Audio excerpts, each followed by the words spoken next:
In the early 1840s, the southern Great Plains of North America were not an empty wilderness. They were the heart of an empire on horseback, forged in speed and violence, that stretched for 250,000 square miles. This was the Comanchería, and its rulers were the Nʉmʉnʉʉ, the people, known to the Spanish, Mexicans, and Americans by a Ute word for enemy, Comanche. For over a century, they had been the undisputed masters of this domain, the lords of the plains. Originally a small hunter-gatherer tribe from the mountains of Wyoming, a branch of the Shoshone, their destiny was transformed by the arrival of a single animal, the horse. They did not just learn to ride, they became one with their mounts, developing a horse culture so advanced it set the standard for all other plains tribes. They were master breeders, fierce warriors, and shrewd traders, whose power radiated from the central pillar of their society, the buffalo. Their dominance was absolute. They had fought the Spanish Empire to a standstill, halting its northward expansion in a way few other indigenous peoples had ever managed. Their power was so great that in the late 18th century, it was said they had stolen every horse in New Mexico. But the Comanchería was not a monolithic state with a single ruler. It was a fluid confederacy of autonomous bands, the Penateca, or honey eaters in the south, the Noconi, the Quetzoteca, and others to the north. Each band operated independently, united by a common language and culture, but pursuing its own goals. This decentralized structure would prove to be a source of profound and bloody misunderstanding with outsiders, who, accustomed to centralized authority, could never grasp that a treaty made with one chief was not binding on any other. The engine of their empire was a brutal economy of raid and trade. Each fall, under the light of a full moon that Texans would come to call the Comanche moon, war parties would ride south. They followed a network of trails, sometimes a mile wide, etched into the desert floor by millions of hooves over decades. This great Comanche war trail led them deep into Mexico, where they raided for horses, mules, and human captives. Captives were a vital commodity, taken to replace population losses from disease and war, to be assimilated into the tribe, or to be sold as slaves to traders in New Mexico. By the 1840s, this empire was at its zenith, a formidable and unconquered nation, facing a new and profoundly different challenger on its eastern flank. That challenger was the Republic of Texas. Born from revolution in 1836, it was a nation on paper, but a fragile and vulnerable reality on the ground.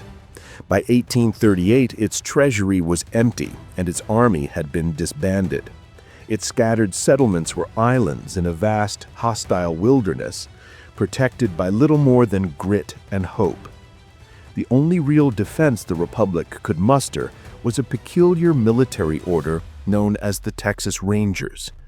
They were not a professional army, they were citizen soldiers, volunteers called upon in times of crisis.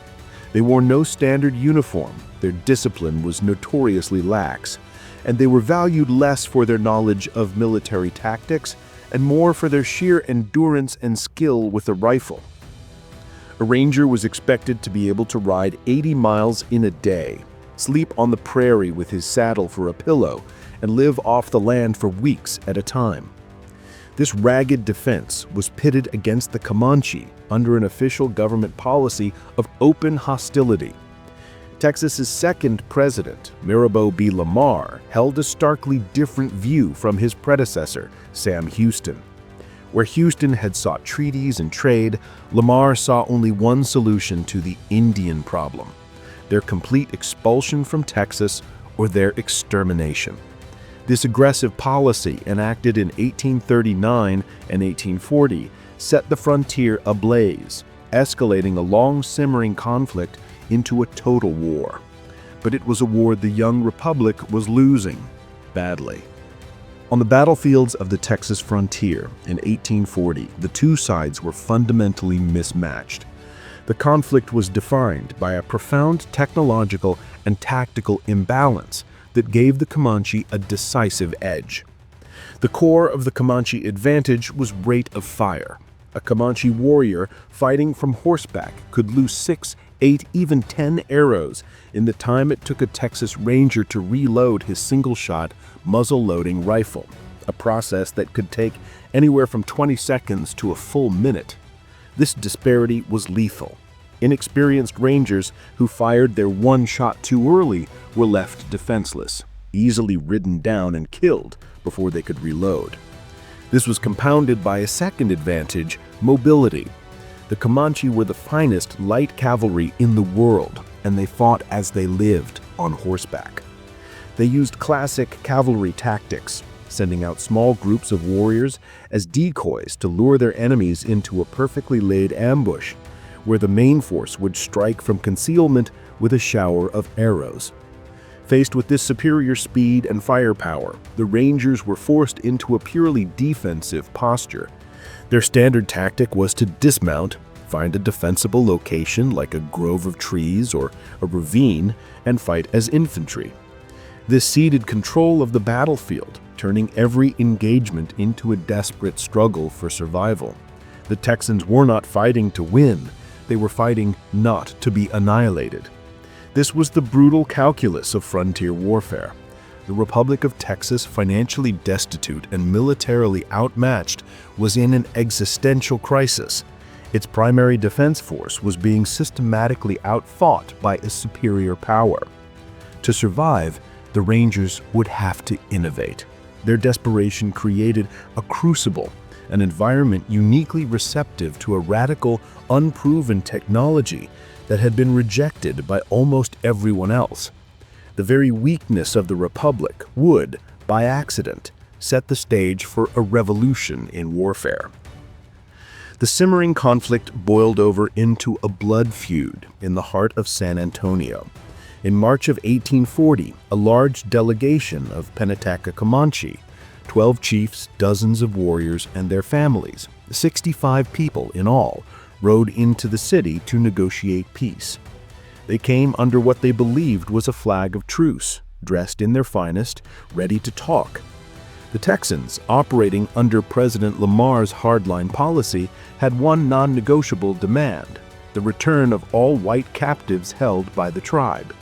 But the Comanche brought only one, a 16-year-old girl named Matilda Lockhart. Her condition horrified the Texans. She had been systematically tortured and raped during her captivity. Her nose had been burned off, leaving only 2 gaping holes in her face. When the chiefs explained that they could not guarantee the return of other captives, who were held by different autonomous bands scattered across the Comancheria, the Texan officials made a fateful decision. They declared the chiefs hostages until all captives were returned. To the Comanche, this was an unthinkable violation, a treacherous betrayal of a peace council. One chief tried to escape, and the tense meeting exploded into violence. The fight spilled out from the courthouse into the plaza. When the shooting stopped, 33 Comanche lay dead, including all 12 of the peace chiefs. Another 29 were taken prisoner.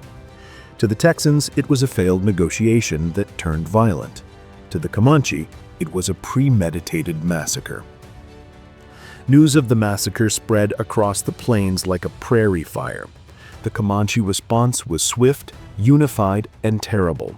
The last great war chief of the Penataca, a man named Potsanequahip, or Buffalo Hump, set out runners to all the bands, calling for vengeance.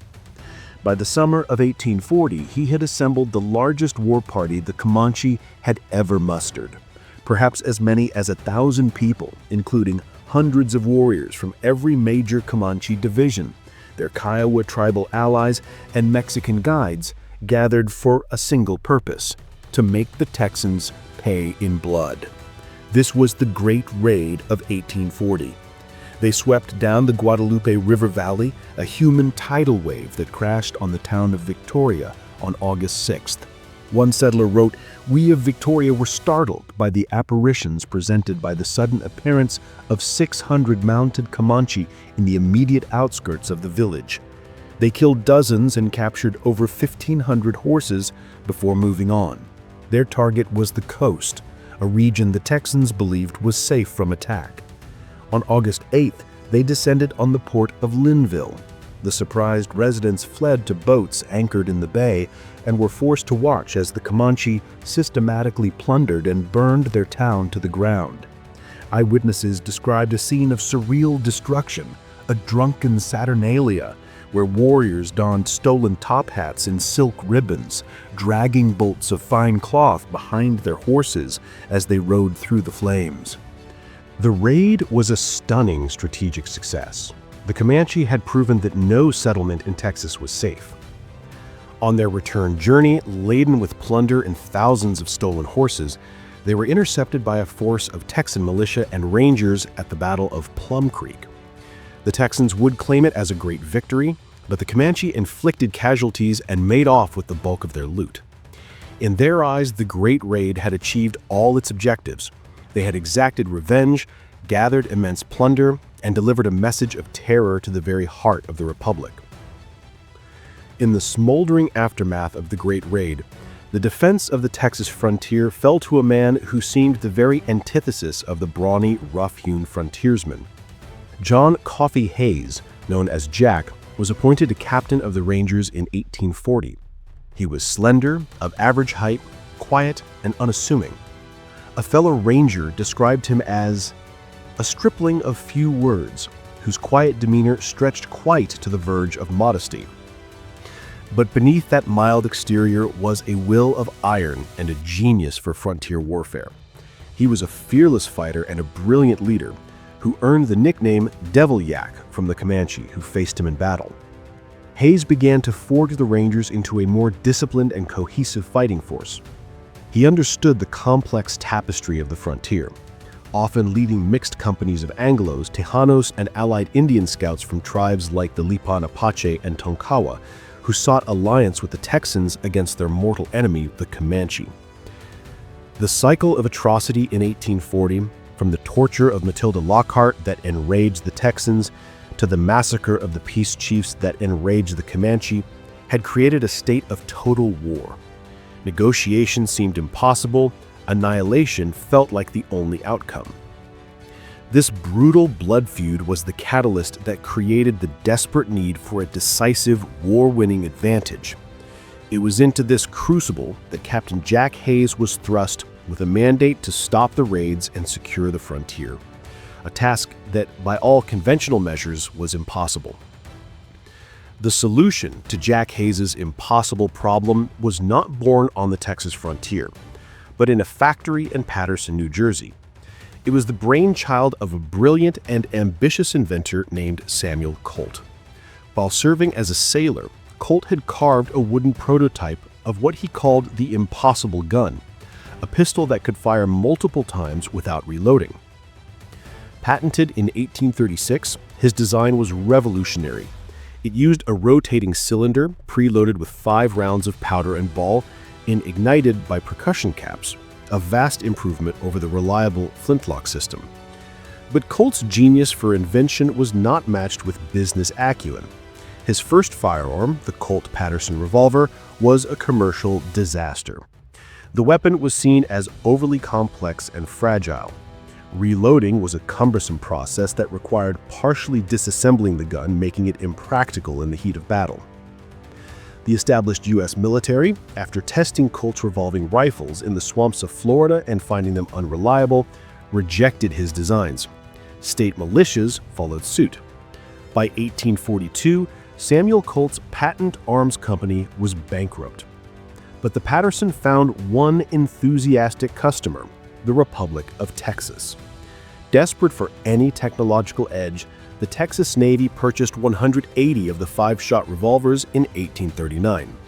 When the Navy was disbanded 4 years later, its surplus weapons were transferred to the one group that could make use of them, Jack Hayes's company of Texas Rangers. It was a marriage of a desperate military force and a failed invention, a pairing that would change the American West forever. The Colt Paterson revolver was not a universally superior weapon. It was, however, the perfect solution to the Rangers' single greatest tactical problem. Its 5-shot cylinder instantly and completely neutralized the Comanches' long-held advantage in rate of fire. This technological leap triggered a tactical revolution. For the first time, Rangers could remain on horseback and fight offensively. The old doctrine of dismount and defend was replaced by a new, aggressive strategy: to charge and destroy.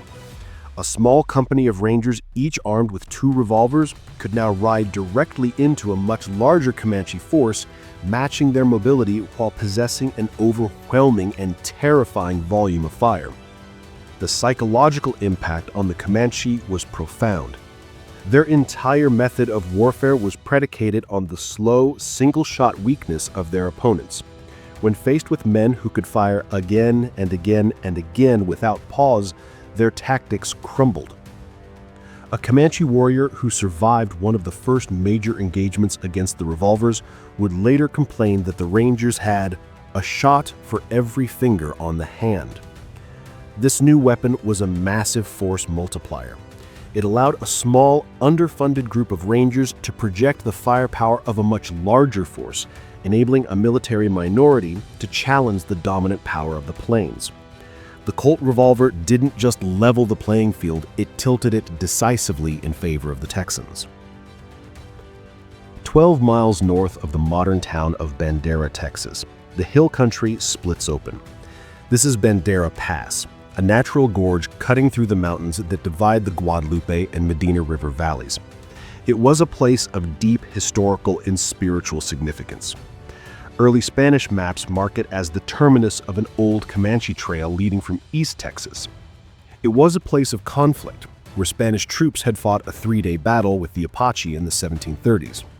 But for the Comanche, it was also hallowed ground. In 1828, the Swiss botanist Jean-Louis Berlandier recorded a sacred custom inside the pass. He noted the grave of a great Comanche warrior, a shrine where passing war parties would leave offerings: arrows, trophies from their enemies, even sacrificing horses to his spirit. The gorge, he wrote, was strewn with the bones of the animals that had been sacrificed here. Into this sacred narrow choke point, legend says that the future of the Texas frontier would be decided. The story, passed down through generations, is a classic tale of the Texas frontier. The exact date is lost to time. Some accounts say 1841, others 42 or 43, but the legend is vivid. Captain Jack Hayes was leading a company of about 40 or 50 Rangers on a scouting mission through the hill country. As they rode into the narrow confines of Bandera Pass, the quiet was shattered.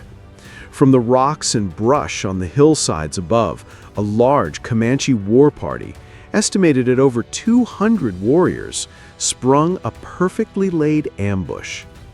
Arrows and rifle balls rained down on the Texans. The surprise was total. In the initial moments, Rangers were shot from their saddles, their horses rearing in panic. For a moment, the company was thrown into chaos, caught in the deadly trap. But as his men wavered, Jack Hayes remained perfectly calm. His voice cut through the noise of battle with a clear, steady command that has become immortalized in Ranger lore. "Steady there, boys. We can whip them, no doubt about that. Dismount, tie your horses, and fight them afoot."